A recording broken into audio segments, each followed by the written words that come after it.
Hello, hello everyone.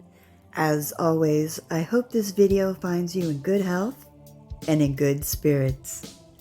So today's journey takes us back thousands of years to the birth of astrology, a practice that begins as humanity's first attempt to decode the heavens and understand our place in the cosmos.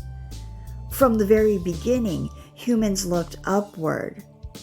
Imagine a night sky untouched by light or pollution, brilliant constellations stretching across the horizon.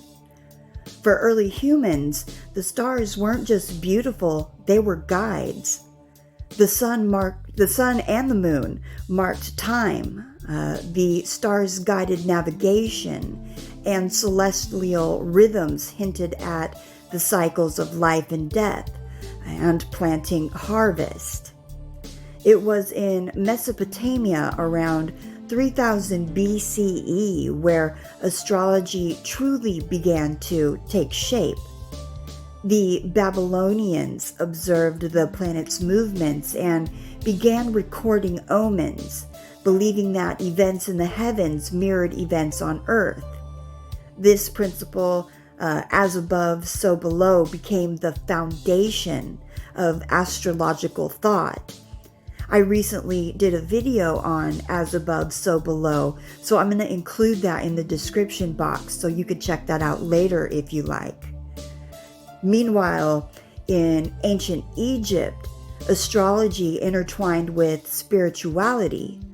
The rising of Sirius, the brightest star in the night sky, foretold the flooding of the Nile, an event that determined survival.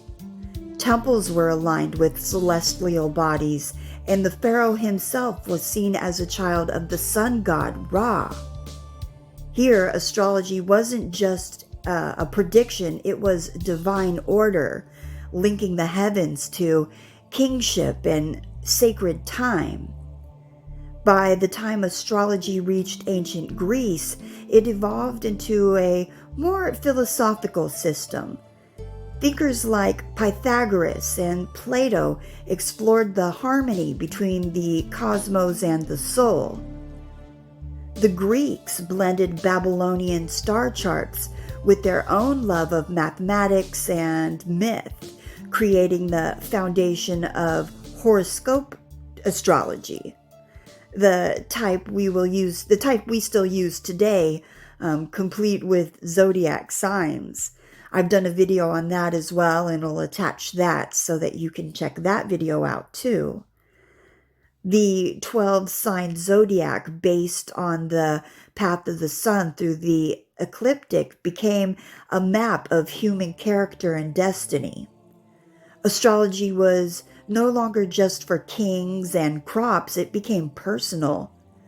Astrology then traveled far and wide.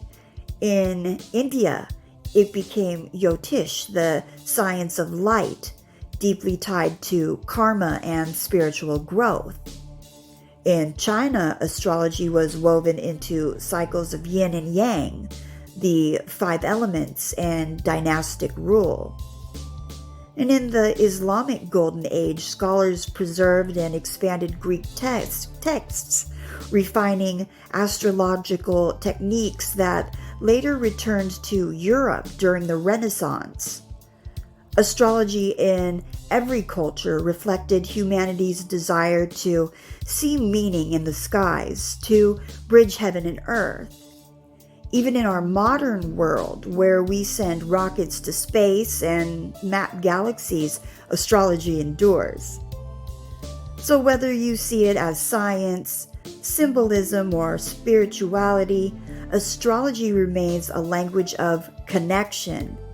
It whispers to us what ancient stargazers once knew, that our lives are woven into the same fabric as the stars above. So, thank you for joining me today on this journey through the origins of astrology.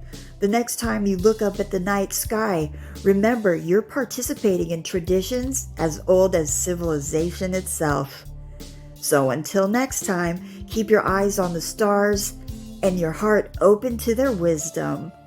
All right, everyone. And as always, I hope you found this video entertaining, enlightening, or in some way beneficial.